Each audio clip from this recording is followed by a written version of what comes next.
Recording in progress. या पाठ करथिले जे श्रीहरि गरुड़ पृष्ठरे उपवेशन करी से स्थान रे आसी पहुँचते एवं समस्ते प्रणाम करुचंती नारायण को भक्ति जनाउचंती से क्रम आम देखी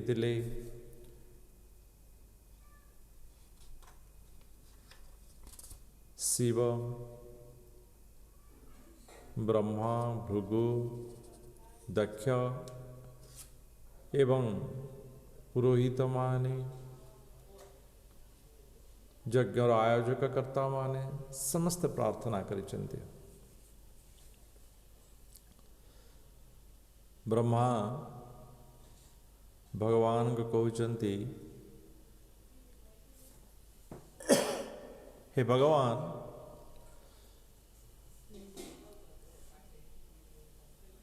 विभिन्न व्यक्ति विभिन्न प्रकार ज्ञान को आधार करी ज्ञान को आहरण करी से माने आपण को जानिबा पाई चेष्टा करि थांते किंतु यह केवे भी संभव हो पारि नहीं। आपण होचंदी नित्य एवं शाश्वत रूप जेहेतु आपण होचंती नित्य ये समस्त पूर्वर आपण थिले एवं आपण रहिचंती आपण होचंती नित्य एवं शाश्वत रूप एवं यही ज्ञान आपणकर सृष्टि अटे एवं जहाँ आपणकर सृष्टि ताहा द्वारा आपण को जानिबा ये संभव नहीं। तेणु यही ज्ञान आपण को जानिबा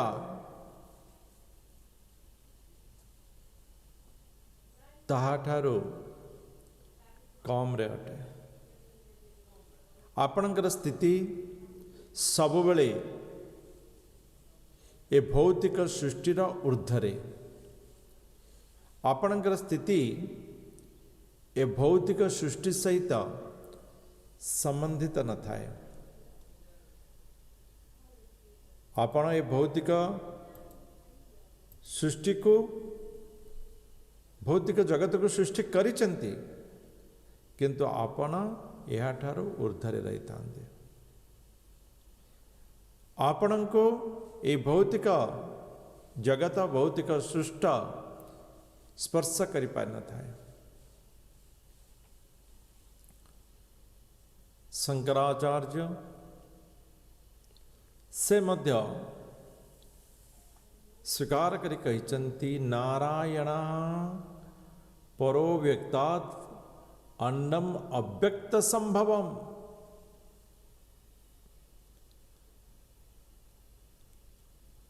ये जो मौलिक भौतिक कारण अच्छी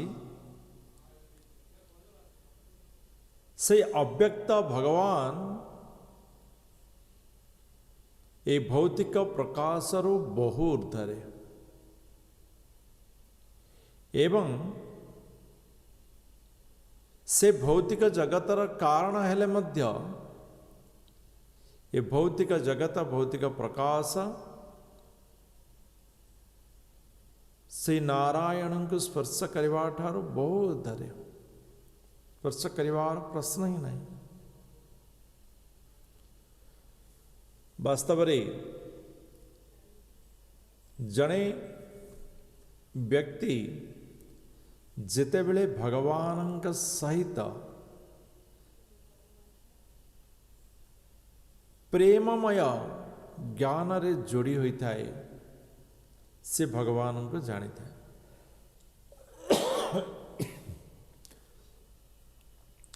जिते बेले पर्यंत जनकर प्रेम सृष्टि हुए नहीं से विषय रे संपूर्ण ज्ञान प्राप्त करि परिबो नाही। ए भौतिक जगत रे आमे जहा देखुचे ये सब इंद्रिय दर्शन अटे। यही कारण तो किसी व्यक्ति कहते ना प्रभु जी भगवान गण अच्छा आप भगवान को देखिपारे भगवान अच्छा बोले प्रमाण कण से मैंने कौन करी ना ए भौतिक जगतर कारण रे आध्यात्मिक जगत को देखा चेष्टा करी जहाँ संभव ही नुहे ये कौन सी प्रकार संभव नुहे जेहेतु ए भौतिक जगत से आध्यात्मिक जगतर सृष्टि अटे एवं सृष्टि से स्रष्टांकर समस्त विषय को केवे भी जानी पारे नहीं। इंद्रिय द्वारा ए भौतिक जगत को आमे देखि पारिबा स्पर्श करि पारिबा एवं एथिर आनंद नहीं पारिबा किंतु ताहा माया अटे ताहा भगवानंकर रचित माया अटे।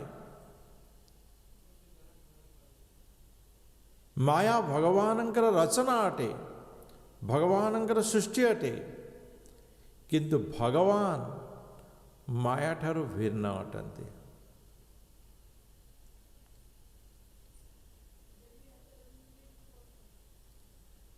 तो भौतिक जगतर समस्त सृष्टि श्री नारायण हरिंग द्वारा होइतिले मध्य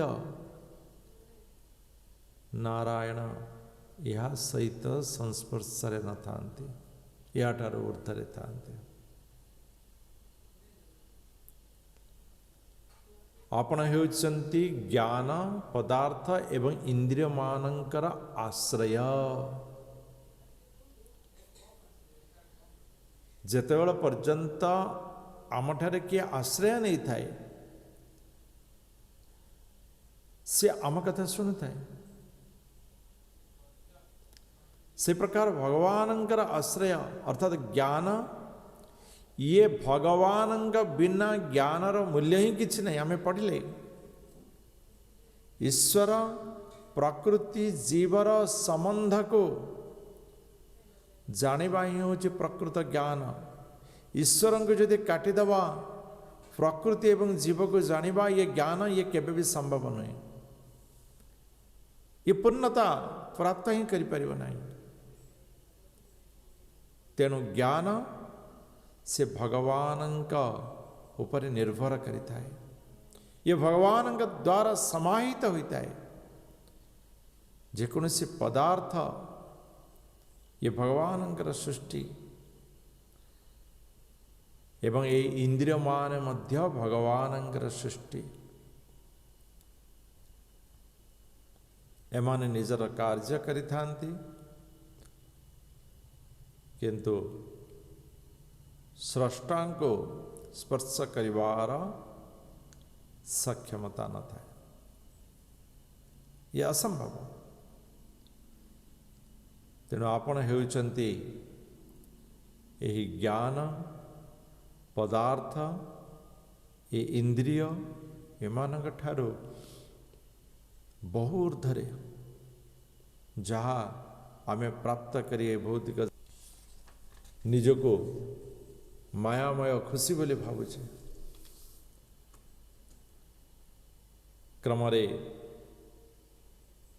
देवराज इंद्र मध्य भगवान को प्रार्थना करुचंदे इदं अप्यच्युत विश्वभावनं विपुरानंदकरं मनोदृशां शूर विद्युत् क्षेपणैरुदायुधै भुजदंडै रूपपर्णम् अष्टभी। इंद्र कहउचंती हे भगवान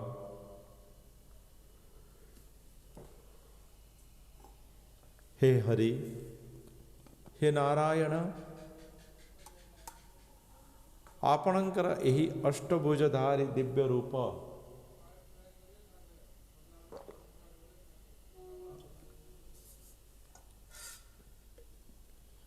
एवं प्रत्येक हस्तरे धारण करिथिबा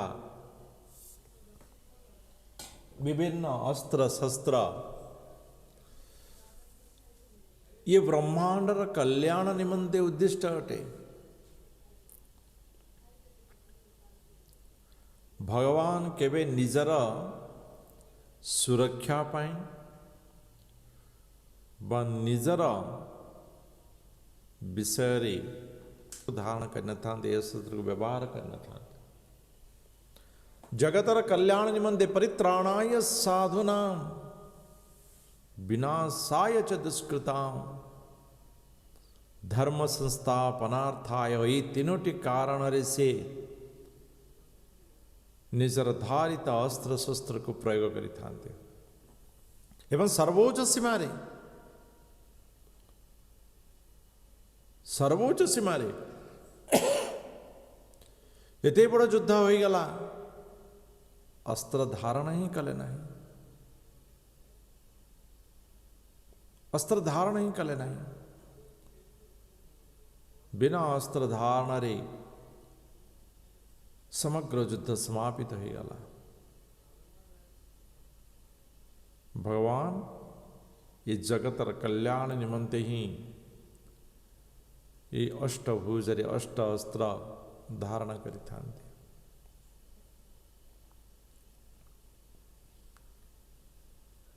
आपणकर रूप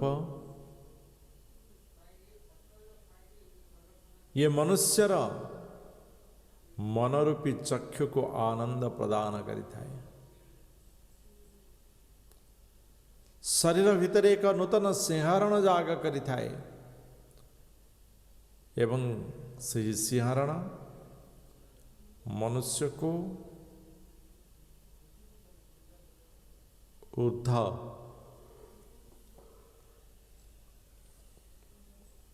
प्रदान करि पारिथाए।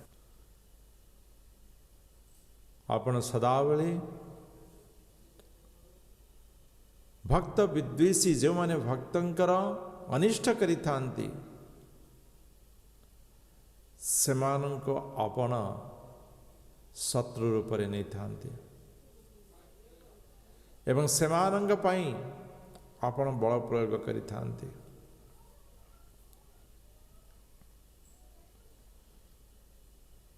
इंद्र राजा अटंती, राजा शक्तिमान किंतु राजा बल प्रयोग केउठारे करिवा कथा ये ज्ञान रहिबा आवश्यक अटे एवं से ज्ञान बल से भगवान प्रार्थना करुछंती। आपण क्यों प्रकार ज्ञानर संयमता को पालन करि पारुछंती, आपण क्यों प्रकार शक्तिर संयमता एवं शक्तिर सदुपयोग करि पारु। बहुत कष्टसाध्य विषय अटे।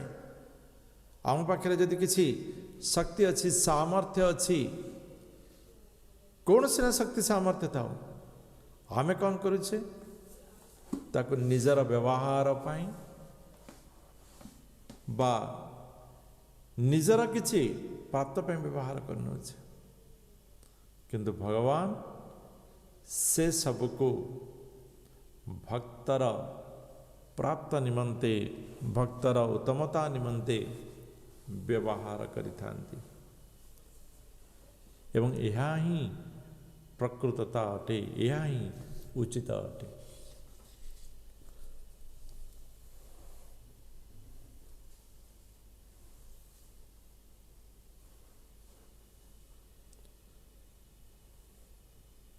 पुरोहित मानकर पत्नी माने मध्य उपस्थित थिले। सेमाने मध्य नारायणंकर स्तुति करुचंती। यज्ञयो जचनाय केन सृष्टो विध्वस्त पशुपतिनाद्य दक्षो कपा तं नस्त्वं सवशयनावशान्तमेदं यज्ञात्मनाडीरं तुचादृशा पुनीः।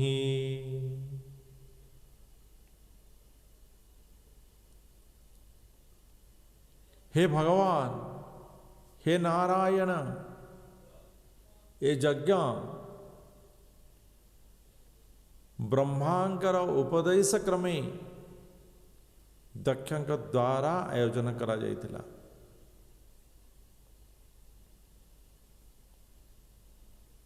किंतु दुर्भाग्यवशतः दक्ष शिवंकर जो अपमान करथिले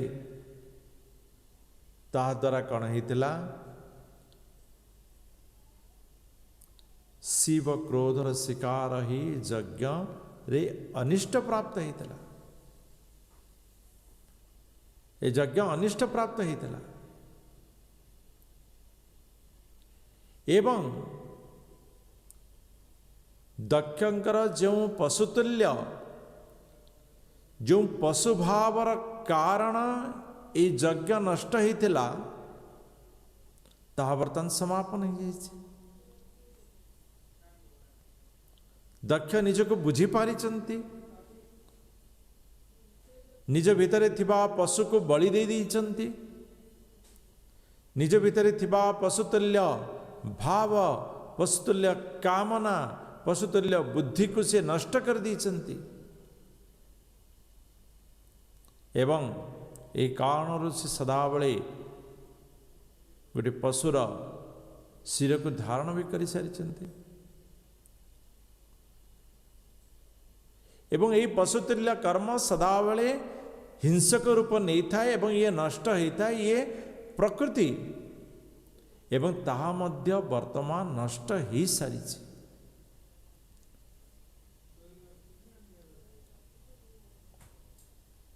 एवं यही कारणरू यज्ञ मध्य ध्वस्त विध्वस्तर वातावरण खेली जाइछि।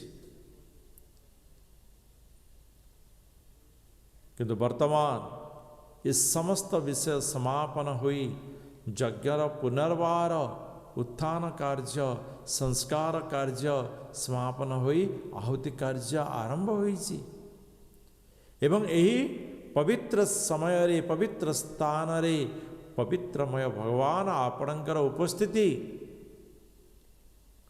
आपणकर यही कृपा दृष्टि आपणकर यही आशीर्वाद ये यज्ञ स्थल को पवित्र प्राप्त हो। ये यज्ञ स्थल आपणकर आशीर्वाद रे कृपा दृष्टि रे पवित्र हो जाओ एवं यज्ञर प्रकृत उद्देश्य साधित हो जाओ, जगतर कल्याण हो जाओ।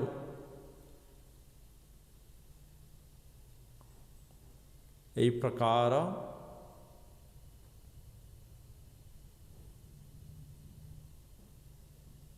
पुरोहितंकर पत्नी माने नारायण को प्रार्थना करथिले, वंदना करथिले।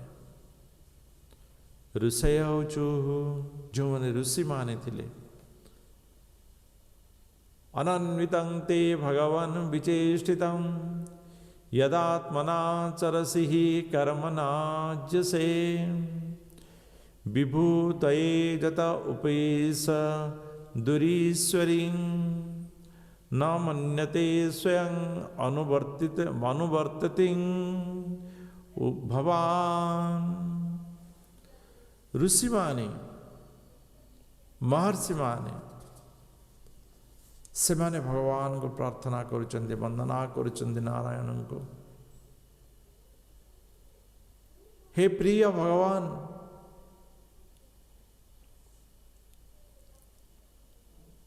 आपणकर क्रियाकलाप कलाप ये आश्चर्यजनक अटे, ये आश्चर्यजनक अटे। जने व्यक्ति भगवान को मांगला, हे प्रभु केते पैसा मु पाउछि जे याको देबी ताको देबी ताको देबी ताको देबी केते देबी, मो पाखरे किछि रहू नाही। मुठाठाରୁ 2 मुठा ମଧ୍ୟ ଖାଇବା ପାଇଁ ହେଇପାରୁନାହିଁ। ମୁଁ ଟିକେ ଆନନ୍ଦ ପ୍ରାପ୍ତ କରିପାରୁନାହିଁ। ଜୀବନଟା ମୁଁ କେବଳ ୟାକୁ ତାକୁ ଦେଇ ଦେଇ ଦେଇ ଦେଇ ମୋର ଧନ ସବୁ ସରିଗଲା। ଆପଣ ମୋତେ ଗୋଟେ କାମ କରନ୍ତୁ, ମୋତେ ଏମିତି ଏକ ଜନ୍ମ ଦିଅନ୍ତୁ ଯେଉଁଠି ଧନ ମୋ ପାଖକୁ କେବଳ ଆସୁଥିବ ଆସୁଥିବ ଆସୁଥିବ। ମୁଁ କାହାକୁ ଦେଉନଥିବି, କାହା ପାଖକୁ ଯାଉନଥିବି। ଭଗବାନ ସମସ୍ତଙ୍କର ଯାଚନାକୁ ତଥାସ୍ତୁ କରିଥାନ୍ତି। ସମସ୍ତଙ୍କର ଯାଚନାକୁ ତଥାସ୍ତୁ କରିଥାନ୍ତି। ଆପଣ କହିବେ ଆମେ ତ ଏଇଆ ମାଗୁଛୁ ସେୟା ମାଗୁଛୁ, କାହିଁ ଭଗବାନ ତଥାସ୍ତୁ କରିନାହାନ୍ତି? ଭଗବାନ ତଥାସ୍ତୁ କରିଛନ୍ତି, କିନ୍ତୁ ଆପଣଙ୍କର ମାଗିବାର ଭୁଲର କାରଣରୁ ତାହା ଦୂର ହୋଇଥାଏ। ଭଗବାନ ସବୁ କଥାକୁ ତଥାସ୍ତୁ କରିଥାନ୍ତି। ହଜାର ଉଦାହରଣ ଅଛି। ଏବଂ ଭଗବାନ କହିଲେ ତଥାସ୍ତୁ। ପରବର୍ତ୍ତୀ ସମୟରେ ସେ ବ୍ୟକ୍ତି ଜଣକ ଗୋଟିଏ ଭିକାରୀ ଜନ୍ମ ହେଲେ। ଖାଲି ଧନ ଆସୁଥିଲା ଆସୁଥିଲା, କିଏ 5 ପଇସା, କିଏ 10 ପଇସା, କିଏ 15 ପଇସା, ଯିଏ ଚାରଣା ହେଉ ଟଙ୍କାଟେ ହେଉ ଯାହା କିଛି ବି ଧନ ଦେଉଥିଲେ, ଚାଉଳ ଦେଉଥିଲେ, ଇଏ କିଛି ଦେବାକୁ ନାହିଁ କାହାକୁ। କ'ଣ ହେଲା? ପୁଣି କାନ୍ଦିଲା, ପ୍ରଭୁ ମୋତେ ଭିକାରୀ କରିଦେଲ। ତ ଭଗବାନ ଭିକାରୀ କଲେ? ଭଗବାନ ଭିକାରୀ କଲେ? ନାଇଁ।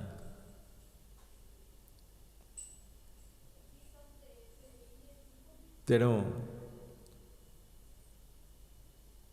ମନୁଷ୍ୟ ଭଗବାନଙ୍କ ଠାରେ ଯାଚନା କରିବା ପୂର୍ବରୁ ଥରେ ଚିନ୍ତା କରିବା ଦରକାର ଯେ ଭଗବାନଙ୍କ ସମ୍ମୁଖରେ ତାର ନିଜର ମୂଲ୍ୟ କ'ଣ ଅଟେ। ଯିଏ ଭଗବାନଙ୍କୁ ମାଗୁଛି ଯେ ଭଗବାନ ମୋତେ ଏଇଆ କରିଦିଅ ମୁଁ ସୁଖ ପାଇବି, ଯେମିତି ଆମେ ବାପାଙ୍କୁ କହିବା ତୁମେ ମୋ ପାଇଁ ଏଇଆ କରିଦିଅ ମୁଁ ସୁଖ ପାଇବି। ବାପା ଆମ ବିଷୟରେ ସବୁ କିଛି ଜାଣିଛନ୍ତି। ଆମେ ଆମର ପିଲାଦିନ ଜାଣିନେ, ବାପା ଜାଣିଛନ୍ତି। ଭଗବାନ ଆମର କେତେ ଜନ୍ମର କ୍ରିୟାକଳାପ ସବୁକିଛି ଜାଣିଛନ୍ତି।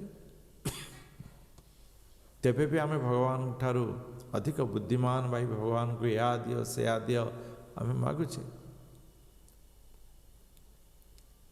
ତେଣୁ ଭଗବାନଙ୍କର କ୍ରିୟାକଳାପ ଇଏ ଆଶ୍ଚର୍ଯ୍ୟଜନକ ଅଟେ, ଆଶ୍ଚର୍ଯ୍ୟଜନକ ଅଟେ। ହାତ ଧରି ଭକ୍ତର ଭକ୍ତିକୁ ସେ ସମ୍ପୂର୍ଣ୍ଣ କରିଥାନ୍ତି। ହାତ ଧରି ଭକ୍ତର ପଦସେବା କରିବାକୁ ମଧ୍ୟ ସେ ପଶ୍ଚାତାପ କରିନଥାନ୍ତି। ପରମ ପୁରୁଷ ପରମେଶ୍ୱର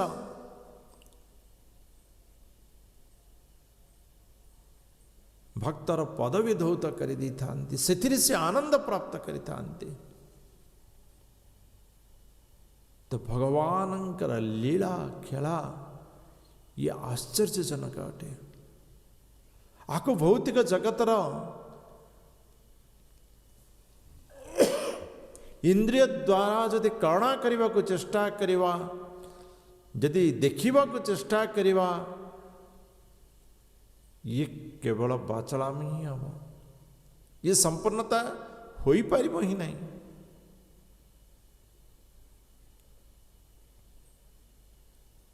ଭଗବାନ ବିଭିନ୍ନ ଶକ୍ତି ସାହାଯ୍ୟରେ ସମସ୍ତ ଶକ୍ତି ଐଶ୍ୱର୍ଯ୍ୟର ଯିଏ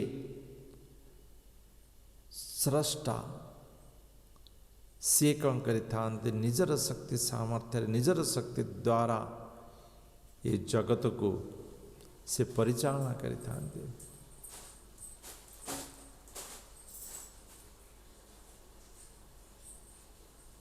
ଏ ଶକ୍ତି ଦ୍ୱାରା, ଏ ମାୟା ଦ୍ୱାରା, ଏ ପ୍ରକୃତି ଦ୍ୱାରା ଏ ଜଗତକୁ ସେ ପରିଚାଳନା କରିଥାନ୍ତି। କିନ୍ତୁ ଏ ଶକ୍ତି ପ୍ରତି ସେ କେବେ ଆଗ୍ରହୀ ହୁଅନ୍ତି ନାହିଁ। ଯାହା ମୁଁ ଏହା କରିପାରିଲି, ସେ ସେଥିରେ ଆଗ୍ରହୀ ହୁଅନ୍ତି ନାହିଁ।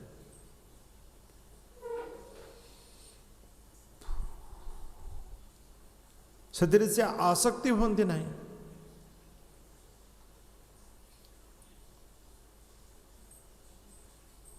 एपरिकी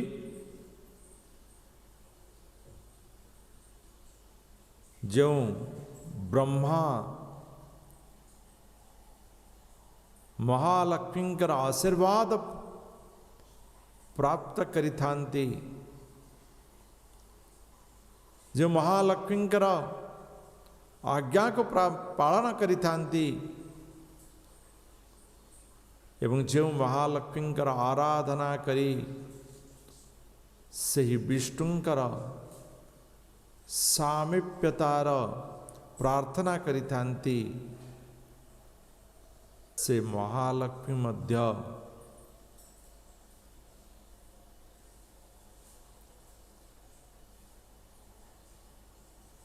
आपणक द्वारा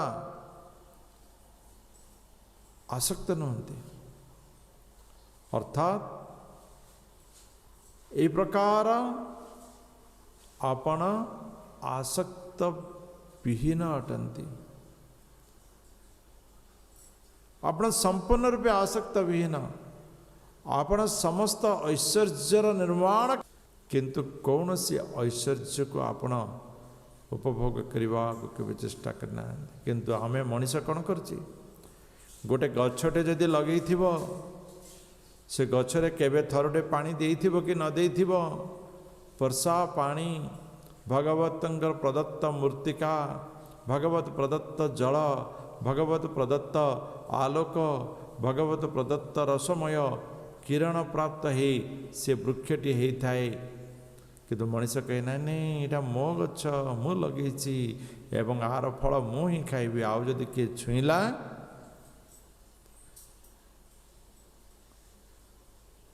देखंतु भगवत चिंताधारा आम भगवत स्वरूप प्राप्त करिवार अछि, तेबे भगवत चिंताधारा सहित आम जड़ित होबार अछि।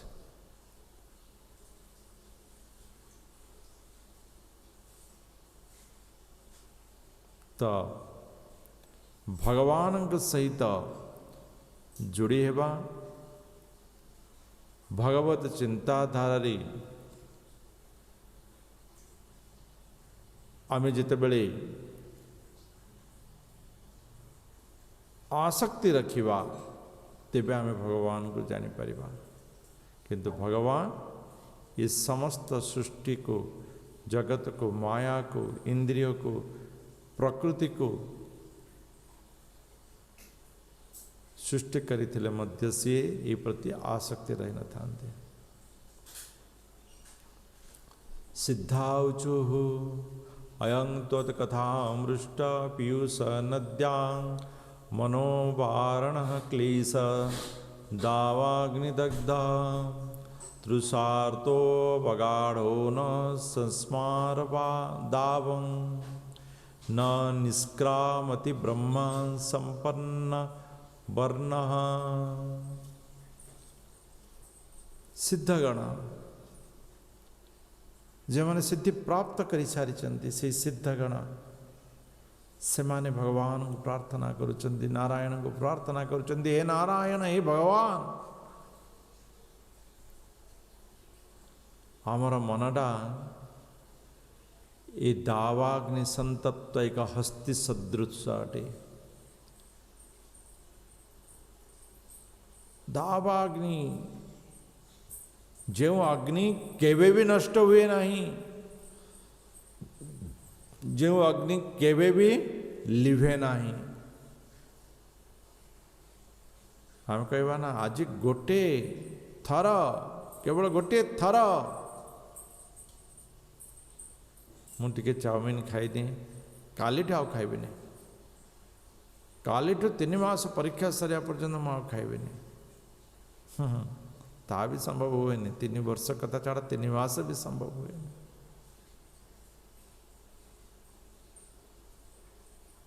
किंतु आमर जो ये संतत्व दावाग्नि ना ये प्राप्त करिवार अच्छी, सी प्राप्त करिवार अच्छी, सी प्राप्त करिवार अच्छी, ये गोटे बड़ा हाथी सदृश।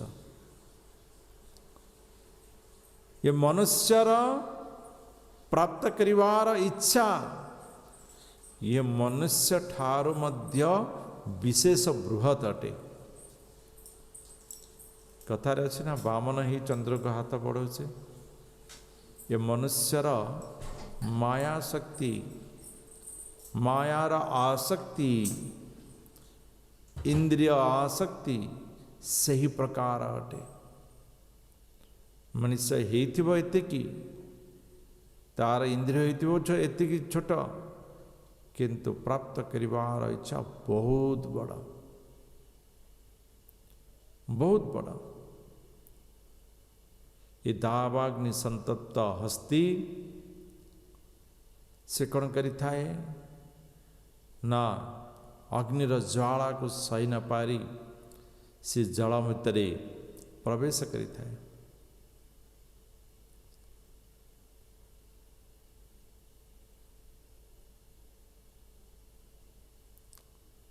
एवं जेतेबेले से जल भितर प्रवेश करी थाए सेतेबेले से भावी थाए जाओ दुनियाटा केते शांत एवं दुनियाटा केते, किंतु परवर्ती मुहूर्त से रही न थाए ताहा रही न थाए। अर्थात दुखर संसार रे आमे किछि क्षण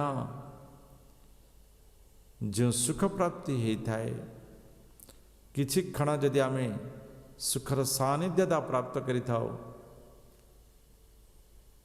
तेबे आमे निजक निजे भावुथाओ जे मो बहुत सुखी अटे। आमे आमर दुख को भूली जाई थाओ।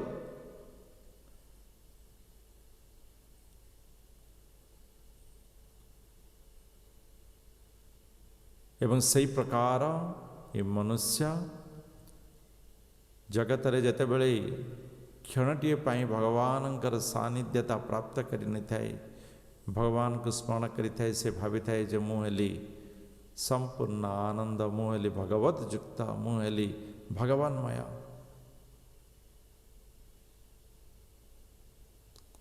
किंतु परवर्ती मुहूर्त से कौन होता है आपणक विस्मृत हो जाता है एवं से विस्मृत ही पुणी ये मायार संसार जाल भितर पतित हो जाता है। यजमान वाच जो मैंने सब दक्षर पत्नी जो थिले दक्ष होचन यजमान ना तंकर पत्नी होचन यजमानी से मध्य भगवान प्रार्थना करिसंती केउ प्रकार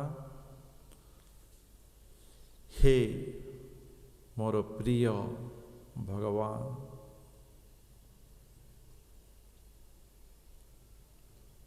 ये मोर परम सौभाग्य जे जहाँकर निमंते जहाँ जो यज्ञ जहाँकर उद्दिष्ट अटे से होचंती आपण स्वयं एवं आपण स्वयं ए स्थान रे उपस्थित होइचंती ये मोर परम सौभाग्य अटे। एवं ए कारणरो मो आपणक निकटरे प्रणिपात करुछि प्रणाम करुछि एवं अनुरोध भी करुछि जे आपण ये यज्ञर भागरे संपूर्ण रूपे प्रसन्न चित हुअन्तु। ये अनुरोध स्थल रे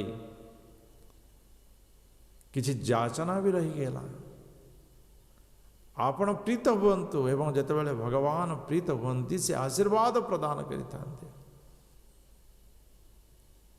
एवं भगवान को प्रीत हुअन्तु कईवार उद्देश्य आपण हमको आशीर्वाद प्रदान करंतु। हे श्रीनिवास आपण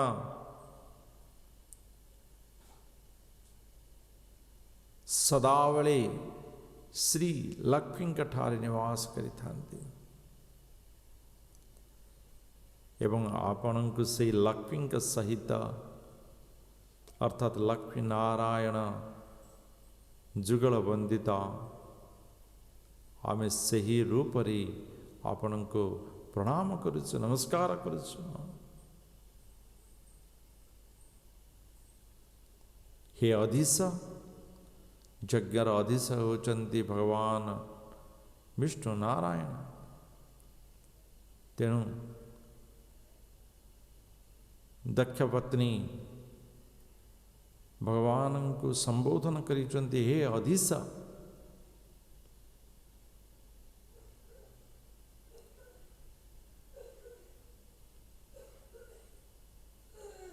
जेमिति गोटे मनुष्यर शिर नथिबो, संपूर्ण शरीर अति सुंदर बलिष्ठ शरीर थिबो, तेवे से स्वयं संपूर्ण पुरुषटीए बा मनुष्यटीए कहा जाई परिबो नाही। तो सही प्रकार आपणकर बिना आपणकर अनुपस्थिति रे यज्ञ मस्तक विहीन पुरुष सदृश अटे। तेणु हे भगवान आपण वास्तव रे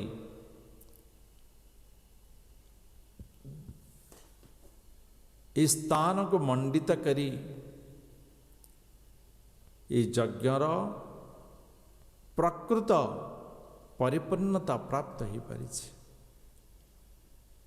आपण के व्यतीत ये यज्ञ केबे भी शोभनीय नुहे। तेणु आपणकर उपस्थिति एठारे उत्कृष्टता प्राप्त करि नहीं छे। लोकपालावचो दृष्टा किंनो दृग्भिरसद ग्रहेस्त्वं प्रत्यक दृष्टा दृश्यते येन विश्वं माया हि सा भवदिया हि भुवन जस्त्वं षष्ठः पंचवीर्लासि भूते। लोकपालगण विभिन्न लोकर पाल माने जो उपस्थित थिले से लोकपाल माने सेमाने भगवान को स्मरण करी प्रार्थना करी कहउचंती हे भगवान आम मानकर प्रत्येक दृष्टि को आम विश्वास करूँ। आम माने आमर दृष्टि को ही विश्वास करूँ।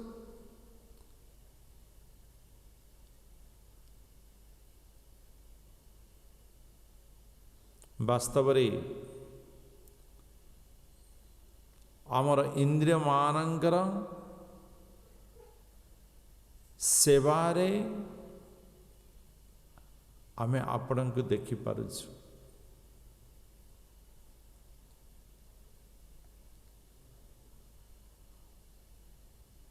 वास्तव रे आपण को प्राप्त करि पारुना हूँ ताहा मध्य आमे जानि पारुना हूँ।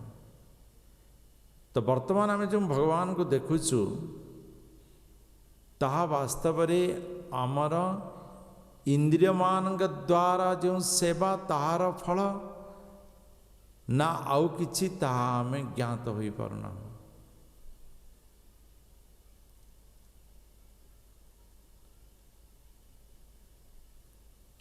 वास्तव रे इंद्रिय मान द्वारा ये प्रकृतिस्थ दृश्य जगत को ही मनुष्य देखि पारे, किंतु भगवान ये पंचभूतर ऊर्ध अटंती, एक षष्ठ भूत अटंती। तेणु आमे जगत ये गोटे भगवान सृष्टि रूप में ही आमे देखि पारुछु, ताठार अधिक आमे किछि देखि पारु नाहु।